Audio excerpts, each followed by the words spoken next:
Kama kesho una mtihani wa UE, hivi unajua unaweza ukasoma siku moja tu na ukapata GPA ya 4? Hakuna. Wanabisha. Najua unaweza kufikiri kwamba haiwezekani, sivyo? Lakini si hivyo. Ngoja nikwambie nini unatakiwa kufanya ili uweze kufaulu hata kama umesoma siku moja na kesho una mtihani.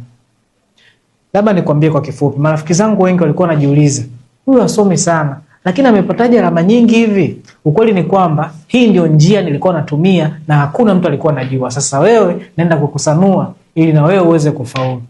Unachotakiwa kufanya, let's do this.